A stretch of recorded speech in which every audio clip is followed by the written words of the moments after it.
So, ayan guys, ang ating update sa ating ulam ngayong tanghali. So, nag-adobo ako guys ng manok. Binili natin kanina pag uwi. Galing school. So, nilagyan ko siya guys ng patatas. So, nandito na lahat guys ang sangkap niya. May paminta na rin, tsaka magic sarap. So, antayin lang natin yan guys. Medyo papahibasin ko siya ng bahagya. So, ayan. So, ayan guys, okay na yan guys. So, papatay na natin ang ating apoy. So, nagmamantika na siya guys. So, masarap na siya tingnan.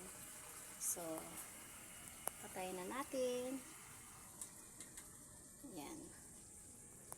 O, diba? Yan lang guys. Ayan. So, malapit na tayong kumain mo. Alas 10 na naman guys ng tanghali. So, good morning, good morning. Luto na ang ating ulam ngayong lunch. Adobong manok. So, yun lang guys. Tatakpan na natin.